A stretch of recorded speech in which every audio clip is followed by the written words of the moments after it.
News this morning.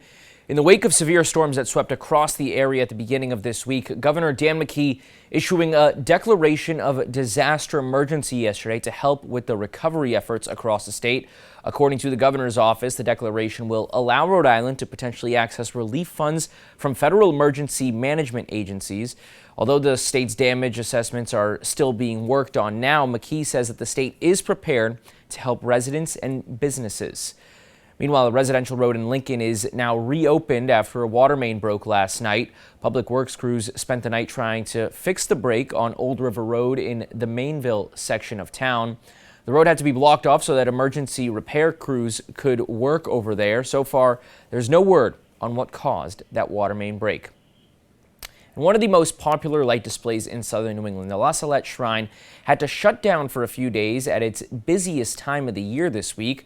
Now, after a lot of hard work, it is back open again, much to the delight of its loyal visitors. ABC 6 News anchor Alyssa Zara was there for it all.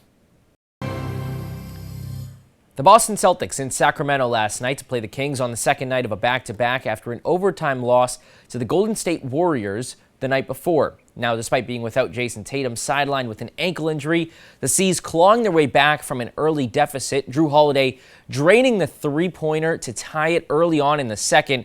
He would then follow that up with a step-back three after this sweet steal and save by the C's. Boston taking the lead 46-43 after that bucket.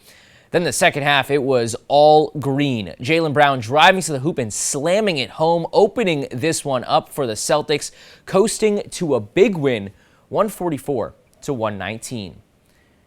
Turning to the gridiron now, the New England Patriots already getting ready to be part of your holiday celebrations when they play the Denver Broncos on Christmas Eve.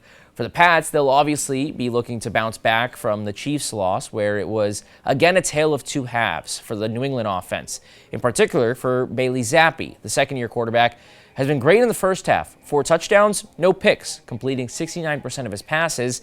In the second half, though, that drops to 53%, and he has no touchdowns and 4 interceptions. So Zappi, he clearly knows where and when he can improve in these games. It's important for me to put a full game together. First halves have been great. Second half hasn't been so good. So I think if I'm able to go out there and execute and, run the offense the way it's supposed to be ran for 2 halves, I think, we'll score a lot more points. So, and that, that directly reflects on me doing my job well. And then that will relate to everybody else, doing good. So I think that's, for me, that's what I want to do.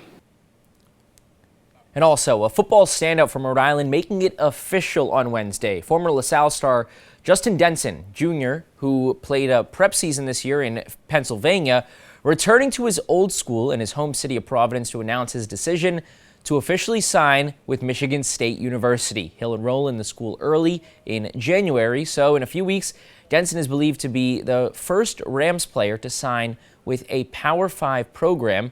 And with family, friends, coaches, and teammates around him, it was an emotional moment for him.